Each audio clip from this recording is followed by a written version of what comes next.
out this side of the bus, you're going to see something that's called a log dump.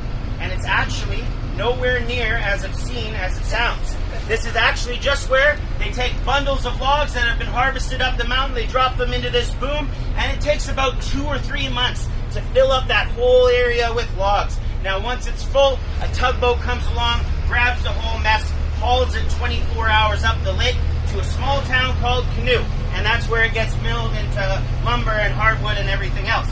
Now, this particular cove also happens to be the location of the historic lumberjack games that were held during the time of Shuswap Joe.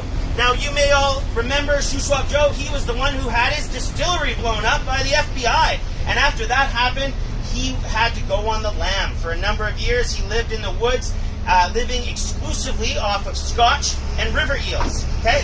Now, eventually, he had to find a job, so he went back to lumberjacking.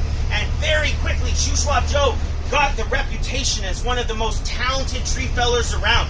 He could free climb hundreds of feet into the trees, dance from branch to branch, whisper into the wood, and then hear the song of the forest. He was essentially had a supernatural connection with the woods, and that made him heavily favored to be the top athlete at the Lumberjack Games in 1931. So if you can imagine, Shuswap Joe, he was about to climb onto a log for the signature event, which was called the log roll. 1 log in the lake, 1 lumberjack on top, and then we see how long he lasts, how long he can run up there for. Now, in 1931, he was about to climb onto that log when he spotted on the beach an absolutely gorgeous woman by the name of Lady Kristina Kehoe.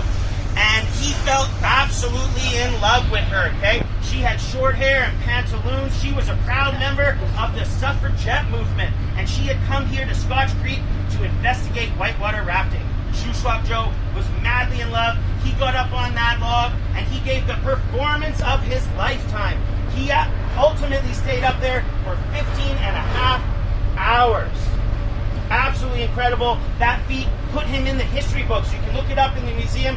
It actually made headlines. You should have been there, guys. He dove in. There was fireworks going off in the sky. He got down on one knee in front of Lady Kristina Kehoe, and he asked for her hand in marriage. The thing we have to remember is he was a perfect stranger to her. The class system was still very much a thing, and he was literally and figuratively beneath her. So she looked down at him, dripping and wet, this Canadian river rat, and said, "I'm sorry, sir, you're going to have to go pound sand." And that's what he did just over here. You'll see a number of dunes of sand. These were created exclusively from Shuswap Joe's romantic angst. So he used a giant hammer, just, like this, right? And it's showing us, Shuswap Joe is demonstrating that we can take a dark experience, turn it into something beautiful.